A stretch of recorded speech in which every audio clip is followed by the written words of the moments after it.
Welcome to week 8 of On Top the Cage. We are back to our normal set. As always, my co-host Dan, I am Ken. My brother-in-law has made his way back south. We are also shooting on our traditional night of Wednesday as opposed to Thursday. What's good? Hey, it's a little chilly today. It is with the hat. You got the hat going? Yeah. All right. Still have the shorts on, though.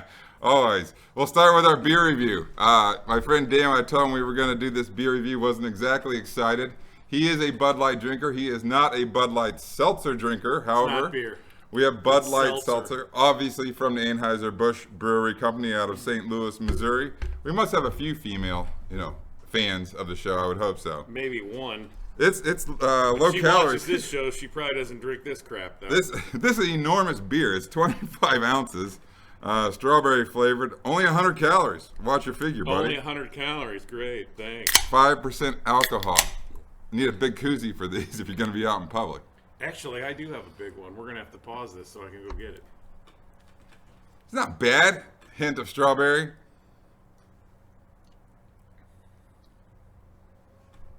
The aftertaste is awful. Well, you got two plus beers and backwash. 25 ounces to go. All right. This would be better with more vodka in it.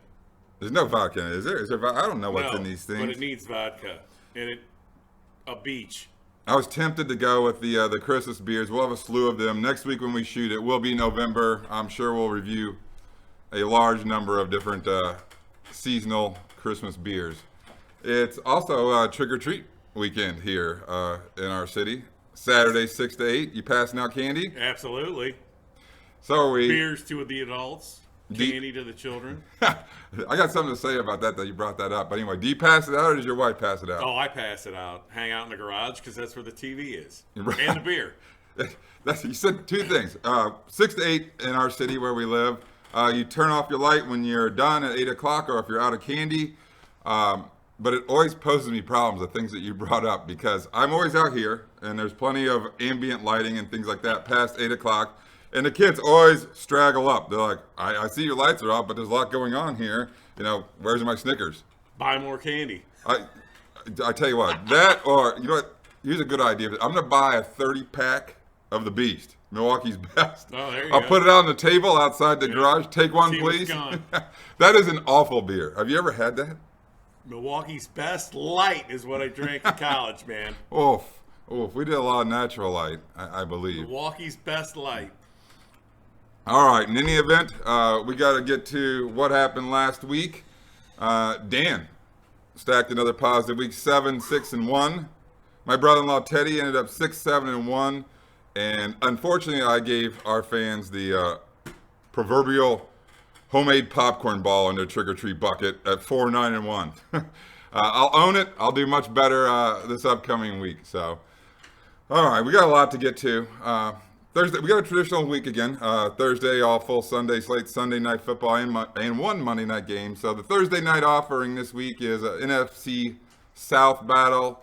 The Atlanta Falcons at 1-6 record travel to play the Carolina Panthers, who are 3-4. The Panthers are -2.5. The over/under on this game is 49. I'll tell you what, the Falcons found a new way to lose last week. Unbelievable. I mean, unbelievable. It is. Todd. What we're referring to is Todd Gurley.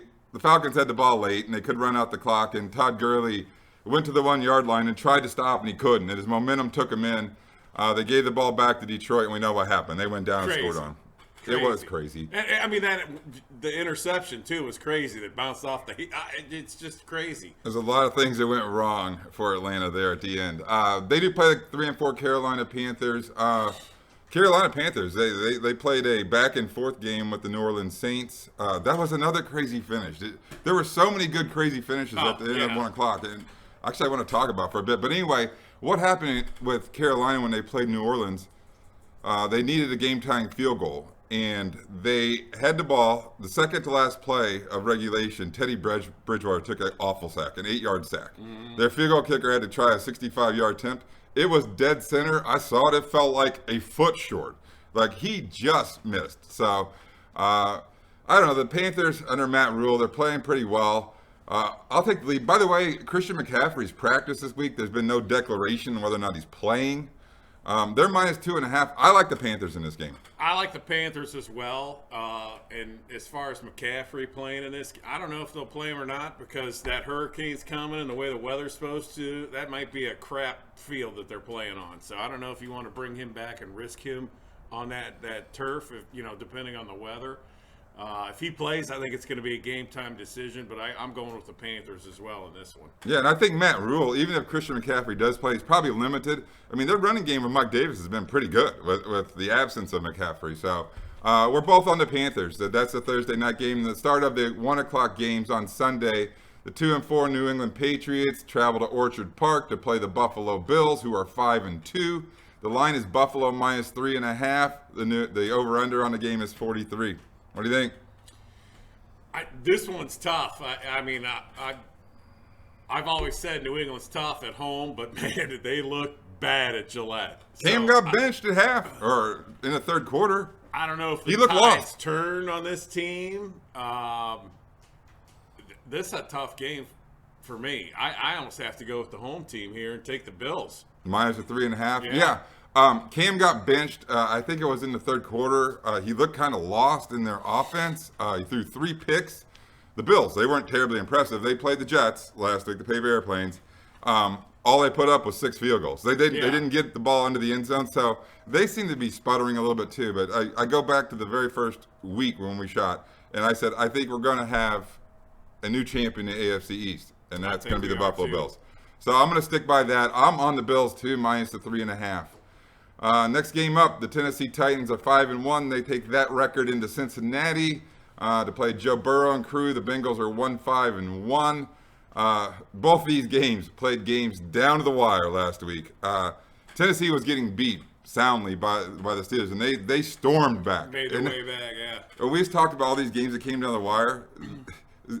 The Tennessee field goal kicker had a chance to tie the game. It wasn't necessarily a long field. It was 45 or 46 yards. I think he pulled it right or shoved it out right. He clearly missed it. Bengals and Browns, Tell me about what happened in that game. The Bengals do not run the ball. I think Tennessee's, about the Browns-Bengals game, hey, we lost Jarvis. Or not Jarvis, I'm sorry, Odell. And if you look at that replay, you can see him running, trying to make that tackle, and when he plants his heel on his left foot and he kind of pops up in the that's when it happened. But hey, Baker played a heck of a second half, so.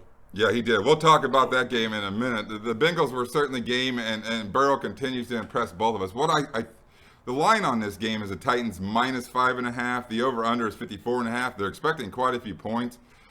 Dan mentioned the Cincinnati defense earlier, and I don't know if Tennessee has to throw the ball. I think they're just going to pound the ball with Henry. Pound it, and Joe Burrow's not going to have the opportunity to get on the field and throw it all over the place because Tennessee's just that defense in Cincinnati's awful, and Tennessee's going to run the ball all over them. I 200 yards rushing for Tennessee at least. I think they're going to control the ball too. I'm giving the 5.5. It sounds like Dan's leaning that way. What's your declaration? Yeah, I'm going with the Titans on this one. All right, out of the gate, we're agreeing on things, giving points in all 3 of the first games we talked about. Next game on the slate, the Las Vegas Raiders, their 3-3 record, go to travel to play the Cleveland Browns. We just talked about them coming off a thriller. They are 5-2. The Browns are an even field goal favorite at -3. The over/under is 53.5. The Raiders, I can't figure out this team. They're kind of like Jekyll and Hyde. A couple of weeks ago, they went and whooped Kansas City. Kansas City, and then they got beat soundly by Tom Brady and his crew in Tampa Bay last week. And I saw part of that game. It was one of the late games, and they didn't look good. And they had a weird week though with their whole offensive line being quarantined. So who knows what the practice schedule, what they got to accomplish, game planning. It's great telling people, but if you're not walking through it, right? It's big difference. This week, I think it's going to be a little different. I think the goal for them is to come out and put pressure on Baker because Baker doesn't play good with pressure. We talked about the halves that Baker Mayfield had last week. He, for the second week in a row, his first pass attempt was a pick. But meanwhile, the second half, I think he went 22 of 23. Out. Yes, yeah. And the only incompletion was an intentional spike to stop the clock when they were on their, I think, their game-winning drive. Speaking of that stuff, apparently I haven't let this go. Last week that line was 3. The Browns went up by 3 with 11 seconds We got left. Parkied. And Parkey misses the extra point, throwing the line off. There was a lot of games that went back and forth in the last second of the game that flip-flopped for the bettors. Parkey, I don't think I've let it go yet. He's obviously double doink fame when he played for my Chicago Bears in the Philadelphia playoff loss. Damn near killed the mascot and everything. Anyway, not a fan of Cody You know what? Parkey. At the end of the game, that pissed me off too when he didn't kick it out of the end zone and make him go 75 yards. They kind of pooched it. I'm going, what the hell are you doing? I don't like Parkey, but anyway, neither of us have declared on this game. We talked about it for a bit. I'll take the lead. I'm going to lay the field goal with the Browns. I know Vegas is talented, but this is a huge game. What do you think? It's a big game, and I'm going with the Browns too. I tell you what, you mentioned Beckham, and I'm still not out the game, losing him for the year. The trade deadline comes up the Tuesday after this week's slate of games. I think we're going to have an active trade deadline, transactions. Absolutely. You talked about having players go on teams you don't like. You mentioned Claypool going to the arch rival Steelers and some other players. You had a Michigan player give the Donovan Peoples-Jones what they want. Scored the touchdown. When you become a Browns fan, that Michigan stuff's washed off of you. I got a couple of people. Steve Everett, man, I'll tell you what, that was the best center we had for a long time. He's from Michigan, and he kicked ass. I got 2 domers for your team to look at the trade deadline. One, Will Fuller from Houston, who are, I think, going to sell off their players. They lost Beckham, who took kind of the top off the defense. And things like that. That's what Fuller does. I would take Fuller, but to me, he's a number 2. And I'm fine putting Jarvis at number 1 and having Fuller at number 2. Jarvis is so much better with the quick movement and things like quicker than fast, I think. The other thing, they're hurting at the safety position. I think Harrison Smith is available, who obviously Stefanski is very well aware of. Another domer. So I think he's available too. Not my too. favorite domer, but I would take him based on, what I've seen from our safety play, because that's probably our weakest link back there. Yeah, if you don't have to give up 2 draft capitals, for sure. All right, very good. Next game up on the slate, the Indianapolis Colts coming off bye, take their 4-2 record to the Motor City, Detroit. The Lions are 3-3. We talked about how they found a way to win the game at the end. The Colts are favored by 2.5. The over/under on this game is 50. The Colts, they're decent, I guess, is the adjective I'll use on both sides of the ball. Their defense is pretty good. The offense, I feel like they're missing some playmakers for Rivers a little bit. They have an okay running game with Taylor, the rookie out of Wisconsin, who we both like. The Lions, obviously, they're resurgent. They're, running with some momentum here. They're 3-3. I mean, they're certainly not out of things here. This is a tricky game. I'll let you take the lead. Who do you think? I'm going with the Lions in this one because, like I said last week, Patricia's fighting for his life as a coach over there. Indianapolis is on the road. Yeah, their defense is good, but Matt Stafford's quality quarterback. I think he can throw it around in there and mix in some run, and I think the Detroit Lions are going to come out on top on this one.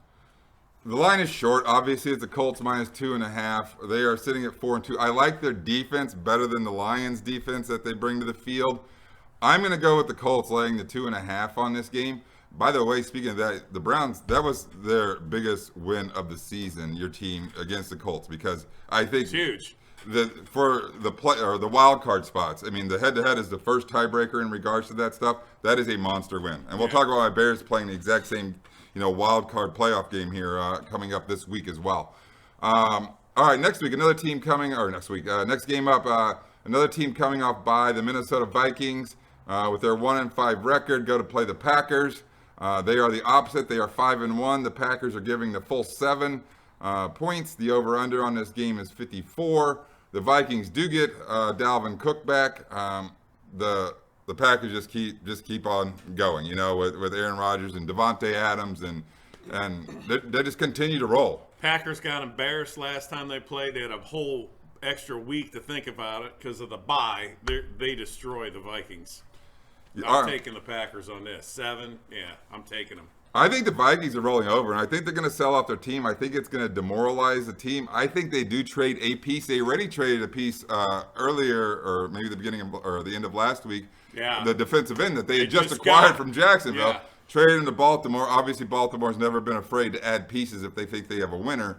I like the Packers as well, -7 in this game. Next game up, the New York Jets. Paper airplanes. That's right. 0-7 record. They go in to play the Chiefs. The Kansas City Chiefs are 6-1. Get this, guys. The line is -20. The over/under on this game is 49. I remember saying last week that I'll never consider taking the Jets unless someone's, unless they're getting 20 or more. Ask and you shall receive. You go. What do you think? I got to go with the paper airplanes. 20s, that's a huge number. To me, Andy Reid is a class coach. I think he's got control of his team. I don't think he's going to put 20 on the Jets. I might be wrong. Defense could have, pick sixes going on. Sam Darnold's got that history in him, but I don't see the Chiefs by 20 on this one. So I am going with the paper airplanes. I'll tell you what, last week the Jets played Buffalo at home, and they ran only 16 plays in the second half on offense and gained 4 total yards in the entire second half.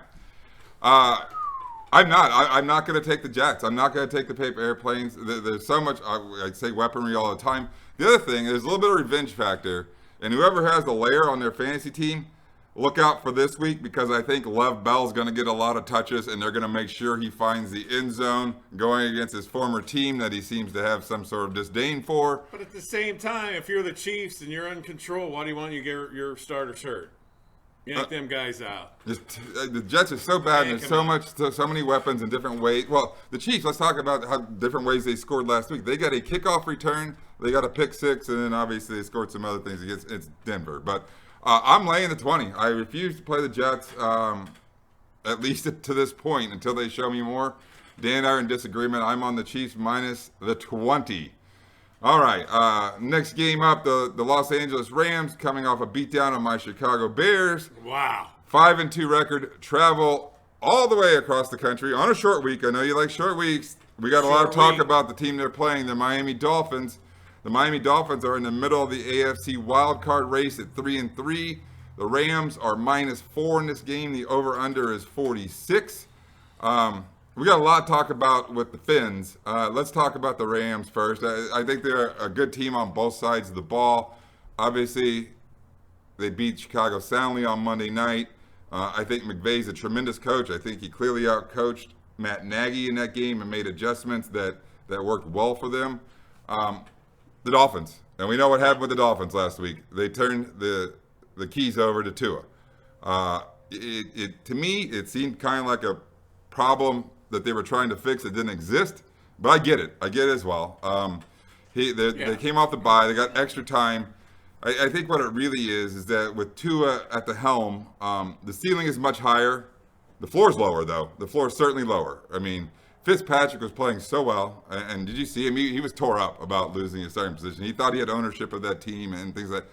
I get it. He's been a great serviceable backup for the majority of the time.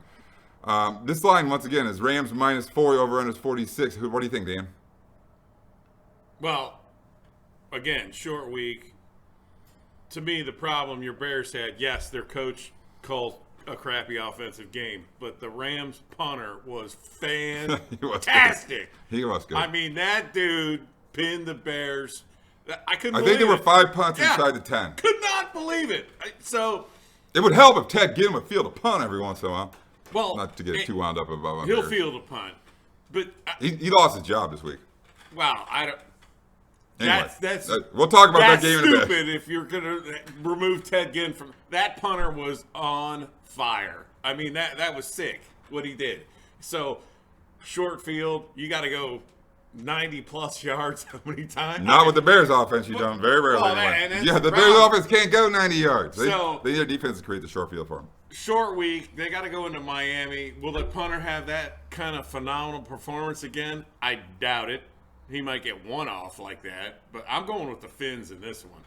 Yeah, I'm surprised you're going that way, and so am I. And it's for different reasoning. I think there's an element of surprise that gets involved when nobody has seen Tua outside of his playing in Alabama and things like that. I'm sure Brian Flores, who I like as a coach, they got a good defense down in Miami. He's going to protect him, but I think there's going to be some gadget stuff that happens, and they find a way to get maybe a trickeration touchdown or things like that. Keep them in this game, maybe win the game, but stay under that number of 4. So Dan and I are both in agreement. We're on the Miami Dolphins. Yep. All right, next game up, the best game on the slate, certainly in my opinion, AFC North battle. Is this 1 o'clock or is this 1 o'clock. 1 o'clock. We need flex Dang. scheduling. I promise you, when we start talking about the Sunday night football game, we need flex scheduling already. This should be moved to Monday night. Or I prefer Sunday nights, but anyway. But look, the Monday night one. Who's the only undefeated team in the National Football League, Dan? Steelers. They take their undefeated record and play their arch rivals. If it's not the Browns, it's these guys, the Baltimore Ravens. They come off bye. They're toting their 5-1 record into the game as well. The Ravens are minus 3.5. The over-under on this game is 46. Whoo! The Steelers will be defeated after this weekend. Yeah, you like the Ravens. I'm going to take the Ravens at home, yes. I tell you what, the Steelers have a great defense. They held on versus Tennessee. Good defense. They held on versus Tennessee. They built, I want to say, a 3-score lead against Tennessee. Tennessee stormed back. They fell short when the field goal kicker shoved the field goal to the right. The Ravens, like I said, coming up by, we mentioned earlier as well that they added a defensive end from Minnesota, a good player. Good I can't player. pronounce his last name. Yeah, I know who you're talking about. I don't know if he'll be playing a huge role in that defense, but he's going to contribute. Both of those guys really came from Jacksonville, the defensive ends, because they have Calais Campbell Calais there. Campbell, and I don't know how to pronounce this guy's last name. I want to say Njoku, because we have David Njoku on our team, but it's very similar. It starts to with that. NG, is what it starts with. So, in any event, we know both who we're talking about. These teams have played such close games over the last 5 to 10 years, I think it's even been. I'm not willing to give up any points in this game. I love the hook in the game. I think it's a field goal game either way. I'm not sure who's going to win it, but I love the hook in the game. I'm taking the Steelers plus the 3.5. All right, that's the end. I would love if a tsunami came and took them both out to sea. Dan's rooting for injuries is what Dan's doing. A tsunami. Nothing terrible. Nobody needs to lose a leg or an arm or anything, but maybe a season-ending injury to 1 or 2 players. All right, that's the end of the 1 o'clock slate. 4 o'clock game start. The Los Angeles Chargers, 2-4, play the Denver Broncos with the same record of 2-4. The Chargers in this game are minus 3. The over-under is 44.5. I continue to be impressed by Justin Herbert. He got his first win last week. The Broncos, they played that snow game last week against the Chiefs. They didn't look good in really any of the phases of the game at all. I mentioned earlier they gave up the kickoff return touchdown. They gave up a pick 6. They got some exciting new players over there in I think it's Jerry Jeudy. They also have that KJ Hamler kid in the slot. He's kind of a water bug. Drew Lock didn't look particularly good last week. I like the momentum that the Chargers have with Herbert. I think he's going to get win too. I like him minus the 3. I'm going with you as well. The Denver Broncos, to me, I think are a mess. I think Vic Fangio is on his way out as well there, which is fine with me as long as Elway's still in charge. Keep making those selections on coaches because, going back to the 80s, I hate the Broncos. So the fumble or whatever it is, yeah, the drive, whatever. the fumble, the everything. The teeth. This is not the game you want to watch anyway, because the next 2 games, the only other 2 games in the 4 o'clock slot are very good. The New Orleans Saints, 4-2, go to travel to play my Chicago Bears, who are 5-2. The Saints are minus 4. The over/under on this game is 45. We mentioned earlier the Saints played a back-and-forth game against the Carolina Panthers. They came up on top when Carolina just came short on the field goal. The Bears had played them the previous week. They went down to Carolina. They beat them. Their defense kind of throttled Bridgewater. Bears are coming off a Monday night loss where they didn't look very good. There's a lot of consternation in the city of Chicago right now, and I think that's what makes the National Football League so fun. There's only 16 of these games, and if you lose a game, the media will make it seem like the sky's falling. Yeah, the local media is the worst on the home team. It's unbelievable. There's calls for Trubisky to play again. There's calls for Matt Nagy to give up play calling for the Chicago Bears. There's a lot, and I mentioned earlier about that big win that the Browns had over the Indianapolis Colts. This game right here, in my opinion, is a wild card game in regards to who's going to get a slot. If the NFC West doesn't take them all, because that's a tremendous division. In that division, you got Seattle, you got Arizona, you got San Francisco, and you got the Rams. They very well may take all three of the NFC wildcards, but if they don't, it's between these two teams, in my opinion, the New Orleans Saints and the Chicago Bears. So this is a monstrous game. Both teams know it. Saints are -4 once again. Dan, who you like? I'm going with the Bears. I think they're going to bounce back, and I think the Bears win this one in a close one. I do too. I don't know if the Bears win the game. I think it's going to be very close. I think it's a field goal game as well. Things that happened with the media in Chicago and the firestorm that happened, I know that the Chicago Bear football players like Matt Nagy a lot. I think it galvanizes them a little bit, and that stuff happens. There's a lot of emotion involved in these games, and I'm telling you that it's very hard to go 90-plus yards, and you had to do it 5 freaking times. 5 times! Come on! It wasn't going to happen. I'm surprised, but Dan and I are both in agreement. We're on the Bears getting the 4 points. I mentioned we had 2 very good games in the 4 o'clock slot. The next game up is that NFC West battle, and it's San Francisco 49ers, 4-3, coming off an absolute dismantling of Bill Belichick's team in New England, going to play the Seattle Seahawks. They're 5-1 record. The Seahawks are -3.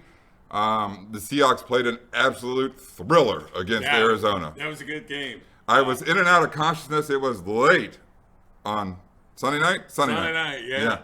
My goodness. Thoughts?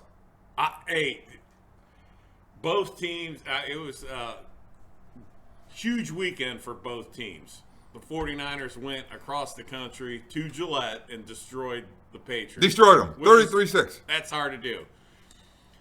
Seahawks lost a tough one. Russell Wilson had 3 picks. Has that ever happened before? Ever? I don't know, but it wasn't that he played.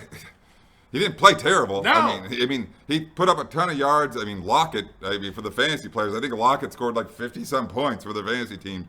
He had 3+ touchdowns. How about DK Metcalf running down Buda Baker? That was awesome. That was awesome. Unbelievable. And Buda owned it too. He's like, I got hawked. Yeah, he got hawked. Holy smokes! I'm going to take the Seahawks at home on this one. They're going to bounce back.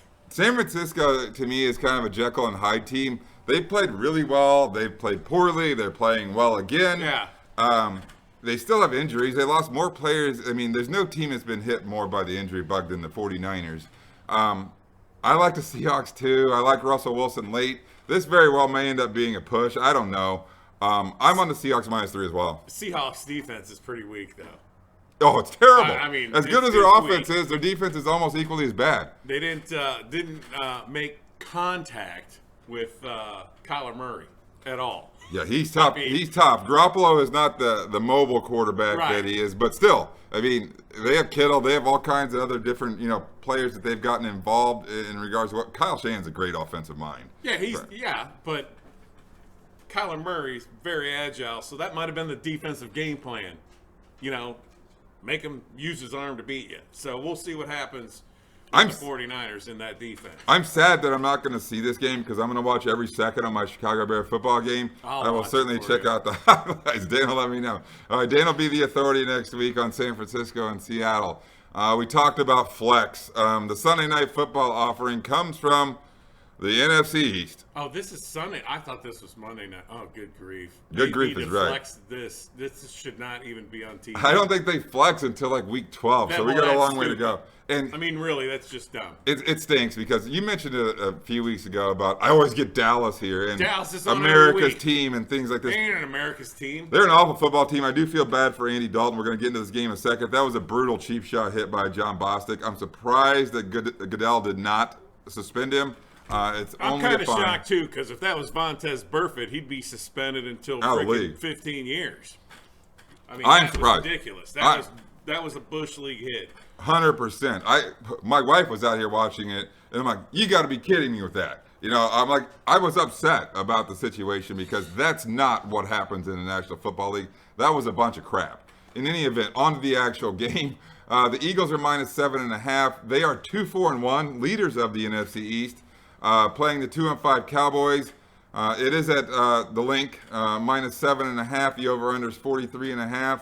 I guess Danucci or whatever that guy's name is, the rookie out of James Madison's the quarterback. I can't believe that Andy Dalton comes back from this and comes out of the concussion protocol. No, there's no way he's playing in this game. But if And I'm done. I like Blaine, or not Blaine Gabbert, but Gilbert, the Gilbert kid. Gilbert Grape? No, the other quarterback. No, I know they took him from the Browns. Bradley That's Gilbert why or I something. know. He's Whatever. from Texas. He can play. He can play? The Gilbert kid can play. In my opinion, that's who should be playing for the Cowboys. I'm taking the lead. I'm on the Eagles -7.5. The Cowboys, I mean, they are a mess. I mean, they're the mutiny. They're a mess. The players don't seem to like McCarthy. There's a lot going on in Big D, if you will. I'm until they get something figured out, I'm laying the points. I'm on the Eagles -7.5. Well, remember when I was hoping that tsunami would come and take the Steelers and Ravens away? Maybe it could stretch a little bit further and take these two. Maybe it's got to head west for sure. Little bit east. further. They're not in Dallas. They're in Philadelphia. You know what? Just for the sake of picking somebody different, I'm taking the Cowboys in this one. Are you really? Yeah. I'm taking them. Fair enough. I mean, it's a big number. And it's not like either of these teams are impressing anybody. No. So, yeah, I don't have a problem with that. The Eagles luck out. Yeah, I mean, who knows? Wentz, he might get hurt. I doubt the Eagles have covered anything. That game last week, they should have probably been beat by the Giants if Daniel Jones doesn't fall down on his 80-yard run. The Giants had all kinds of chances to win that game. We'll talk about them next, I guess. Yeah. And unfortunately, he crapped his pants on the way to the end zone. I don't know why. There was nobody around him.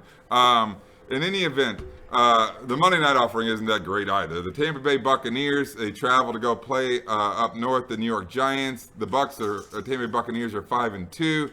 The Giants are 1-6. The line is Tom Brady and crew -10.5. The over/under is 46. I mentioned how many chances the Giants had last week to win that football game on Thursday in Philadelphia. They should have won the game. They didn't. They came up a point short. The Tampa Bay Buccaneers, I think they have the best defense in the NFC. They're coming around. Both sides of the ball are coming around. Yeah, their offense is coming around too. This is a really big number, though. Again, -10.5. What do you think, Dan? Oh boy, has Daniel Jones played on Monday night yet? Yeah. Ever? Opening night. Against the Steelers. He's done that. I'm going with the Bucks. Tom Brady. I'm still thinking.